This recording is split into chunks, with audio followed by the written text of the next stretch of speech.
इसको अल्लाह बेनियाजियां अता कर दे। और बाकायदा मौलाना रूम ने हजरत इसको हिकायत किया। अब फरमाते हैं कोई बुजुर्ग गुजर रहे थे तो एक बच्चा रो रहा था, और बुजुर्ग तो होते ही दिल के नरम है ना, जो दिल का नरम ही नहीं है बुजुर्ग किस चीज का हुआ। फिर वो आप आ गए, आपने वो बच्चे को रोते देखा, आगे प्यार करके पूछा भाई क्यों रोने हैं? उन्हें कहा जी मैं खेडन डे हाँ, खेड़दे मेरा 1 रुपया डिग पिया, तो 1 रुपया डिगन दे गाम विच मैं रोन दिया। आपने फरमाया जी मैं रुपया कोलू दे दिया तो खुश हो जाएगा ना? उन्होंने कहा भाई इशू ही 1 रुपया है तो फिर तो खुश हो जाऊंगा मैं। उन्होंने क्या किया हजरत, उन्होंने अपनी जेब में से निकाल के ना 1 रुपया दे दिया, खुश हो गया।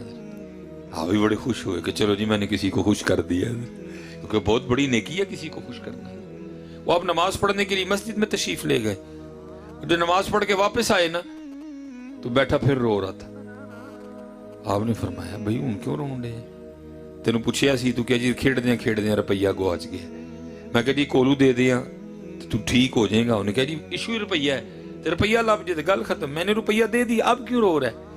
कहता इसलिए रो रहा हूं वो जो गुम हो गया, अगर वो भी होता तो 2 होने थे। ये नहीं खत्म होती है। या पूरा चकवाल खरीद ले फिर आपका दिल करेगा कि तला गंगोई खरीद ले। मैं आपको सच कह रहा हूं, आपको क्या आपके हुक्मरान आपके सामने नहीं है? थोड़े पैसे नहीं देते ना कर, उन्हें चाहिए जाओ जित किते जाके हरम च को मुसल्ला खरीद के ना जेडे को थोड़े सार रह गए को 2-3 करो, लेकिन नहीं भुख मुकदी है। बाज फकीरा किसे ना मारे जालिम चोर अंदर था। ये भुख तला कंग खरीद लोगे फिर दिल करना है जनाब अगे नु टुर पई है जी। अच्छा उन्होंने कहा अच्छा चल फिर 2 कर दूं। उन्होंने कहा जी 2 कर दे। आपने एक और निकाल के दिए, 2 हो गए। अब तो खुश है ना जी। वो चले गए। आपको पता है सर्दियों में सर के बाद ही मगरिब है। वो जब दोबारा मगरिब पढ़ने के आली आए तो मस्जिद के बाहर बैठा फिर रो रहा था। आपने फरमाया आप क्यों रो रहा है? वो कहता है इसलिए रो रहा हूँ जेड़ा गुआच गया जो भी होंदा ते 3 होने सन। आपने फरमाया अच्छा तो फिर 3 कर दिए तो ऊन तो खुश हो जाएगा ना? उन्होंने कहा जी ऊन बस ठीक। आपने 3 कर दिए। वो नमाज पढ़ के बाहर निकले तो फिर रो रहा था। फरमाया हूं कानू रोन दे, कहता जो भी होंदा तो 4 होने हैं। वहां फिर आपने एक आ भर के कहा। आपने फरमाया महबूब अलैहिस्सलाम ने सच ही कहा था, इसको कब्र की मिट्टी के अलावा कोई भी नहीं भर सकता। ये कितने पढ़ा गया? अल्हाकुमुत तकासुर हत्ता ज़ुरतुमुल मकाबिर। ये कितने पढ़ा गया भाई? इसलिए हजरत जी हाथ जोड़ के जी इनू भरन ना टुर पई हो। बस अपनी अल्लाह की बारगाह च दुआ करो कि ना जुड़े ना थोड़े ते काम पे टुरे, ना जुड़े ना थोड़े ते काम पे टुरे, ना जुड़े ना थोड़े ते काम पे टुरे। इस पेंडे ना पै जी। और मैं तकरीबन देखना हजरत असी इस पेंडे पै गए थे। सारियां लड़ाइयां इस पेंडे दी ना हजरत। ये मौलाना रूम का ना मसनी में मिजाज रहा है। जब आप किसी बात को लेके चले ना फिर आपने इसके हिकायत पे हिकायत दी है हजरत। आपने फिर लिखा है हजरत कि कोई अमीर आदमी ना मरने वाला और दाना आदमी था, साहिब बसीरत था, लेकिन ये अल्लाह के रंग है भाई, ये अल्लाह के रंग है। हजरत नूह अलैहिस्सलाम के घर कैसा बेटा पैदा किया, बेनियाजी है मालिक। चंगियां दे घर मंदे ते मंदियां दे घर चंगे हजरत, ये बेनियाजी है हजरत। साहिब बसीरत थे, औलाद नाहल थी, माल अल्लाह ने बड़ा दे रखा था। बाबे ने कहा भी पैसे मेरे ने ते पुठे सीधे काम इन्होंने करने ने, डांगा मैनू पैणियां, की करा इन्हां कोलों किवें जान छड़ावां। उसने ना वो अपने बेटों को बुलाया और कहने लगा भाई नजर आ रहा है कि मैं ज्यादा देर जिंदा नहीं रहूंगा, तो बाद में जो तुमने एक दूसरे के गिरेबान पकड़नी है तो कागज कलम लाओ, मैं तुम्हें वसीयत लिख देता हूँ ताकि बाद में कोई मसला ही ना रहे। वो बड़े खुश हुए। वो कागज कलम लाए, बाबा जी ने एक वसीयत लिख के उसको लिफाफे में बंद करके ना उसके ऊपर लिखा कि इस वसीयत को तब पढ़ा जाए जब मेरा जनाजा पढ़ने के लिए सारा पिंड आ जाए। वो सारे हो गए।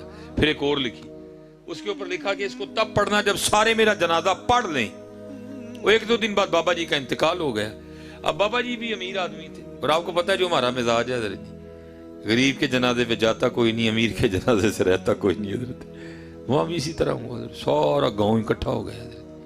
अब जो इमाम साहब मुसल्ले पे खड़े हुए जनाजे के लिए बताने लगे وہ بڑا بیٹا آ گیا, اس نے کہا جی ابا جی نے وصیت لکھی تھی کہ جب سارے جنازہ پڑھنے کے لیے آ جائیں نا تو اس وصیت کو تب پڑھنا ہے. تو سارے آ گئے ہیں تو آپ وصیت پڑھ دیں. وہ لکھا ہے کہ جب مولوی صاحب نے کھول کے وصیت پڑھی تو اس میں لکھا تھا جو بھی میرا جنازہ پڑھنے کے لیے آئے اور آ کر بھی نہ پڑھے تو میرے سارے پیسے اسے دے دیے جائے. جو لوگوں نے سنا تو کان کھڑے ہو گئے. تو آپ کو پتا مفتی تو ہم سارے ہی ہیں نا. یہ اہل سنت میں بڑا کمال ہے, بغیر پڑھے ہیں سارے مفتی نے. یہ اہل سنت کا ہی خاصہ ہے, یہ کمال اللہ نے اہل سنت کا ہی خاصہ ہے. بغیر پڑھے ہیں سارے اہل سنت والے مفتی ہیں. وہاں ہی مسئلہ گھڑ دیا سب نے. انہوں نے کہا اوہو جنازہ تو فرض کفایہ ہے, اگر نہیں بھی پڑھیں گے تو ظاہر بابا جی کے بچوں نے تو پڑھنا ہی ہے نا, تو ہمارا بھی ہو گیا. تو اگر نہیں پڑھیں گے تو بابا جی کے پیسے ملیں گے. وہ کیا ہوا حضرت جی, ایک سیڈے کھلو گیا جا کے, دوجا تیجا چوتھا پنجواں چھواں ستواں, وہ سارا گاؤں سائڈ پہ جا کے کھڑا ہو گیا.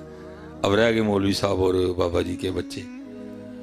بچوں نے آپس میں صلاح کی ہے باجی کی کر گئے نہیں جاتے کیونکہ وصیت پڑی بھی سب میں جا چکی ہے, اس کا حل بھی کوئی نہیں ہے.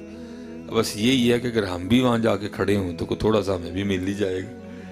وہ کیا ہوا حضرت, یہ آپ اس کو مذاق نہ سمجھیں, یہ حقیقت ہے. کیا حضور میاں محمد بخش صاحب نے نہیں لکھا, فرماتے جاندی واری کیا ڈرونا بنیا, ہاتھ نہیں لاندے ڈردے جنہاں لی تو پاپ کمائے کتھے نے تیرے کر دے. ہاں یار یہ حقیقتیں ہیں, یہ حقیقتیں ہیں. وہ جناب وہ تینوں لڑکے بھی نکلے اور جا کے کھڑے ہو گئے, وہ بھی بدبخت ادھر. ان کلے مولوی اور ہی کھلو رہے. اللہ ایک ہی ہے. وہ کیا ہوا, مولانا فرماتے ہو تو 3 ملنگ پہ لنگن ادھر ویکھیا فرید ہی نیکی ہے اور اگے نیکیاں تے کم آنی. فاما من ثقلت موازینہ فہو فی عیشۃ راضیہ, جدا نیکیاں دا پلڑا پاری ہوئے گا وہی زندگی دل پسند ہوئی ہے, وہی عیشۃ راضیہ. آؤ بھائی جتھے جانا 1 منٹ لیٹ ہو جائیں گے, فرید ہی نیکی آؤ پڑھ جی. وہ آ کے جنازگاہ ویکھیا تو سارا پنڈ نکرے کھلوتا ہے, بابے ہوری تے کلے مولوی صاحب. پوچھا جنازہ نہیں پڑھن دے, مولوی صاحب نے کہا جی اے معاملہ ہوں تو ہی دس لو کی پروگرام ہے, ثواب چاہیے کہ بابے دے پیسے چاہیے. انہوں نے کہا تھک دے نہیں سی انہاں پیسے ہیں جڑے ثواب چھڈ کے لبن. اگے وہ مولوی جی پیچھے کھلوتے ہیں, وہ اگے ہو گئے مولوی ملنگ پیچھے کھلوتے, جنازہ ہویا دعا ہوئی چلے. وہ بابا جی کا بڑا لڑکا پھر آ گیا, کہتے جی ایک وصیت تو پڑھ لی گئی نا, ابھی ہم گھر جا کے بانٹنے لگے ہیں پیسے. تو دوسری وصیت بابا جی نے کہا تھا تب پڑھنی ہے جب جنازہ ہو جائے. تو جنازہ ہو گیا ہے تو آپ پڑھ دیں دوسری وصیت. وہ مولانا فرماتے جب کھول کے پڑھی گئی نا تو اس میں لکھا تھا میری پہلی وصیت منسوخ, سارے پیسے ان کو دیے جائیں جنہوں نے جنازہ پڑھا ہے. مولانا روم فرماتے ہیں دنیا دارا تیرے نہ بھی انجی ہونا, تو بڑے جفے مار مار رکھن دے آدھے ہیں تے جاندی واریاں تینوں لبنا ککھ بھی نہیں ہے. نا یار اپنے اللہ نو راضی کریے, اپنے اللہ نو راضی کریے, اپنے اللہ نو راضی کریے, حضور نبی علیہ السلام نو راضی کریے. اور چلے ہو جنہ تو راضی ہو گئے سارا کچھ ہی ہو, سارا کچھ ہی ہوتا ہے. نہیں تو پھر وہی جو تیرے در سے یار پھرتے ہیں, در بدر یوں ہی خار پھرتے ہیں. راضی کرو حضرت جی اپنے, درود شریف پڑھیا کرو.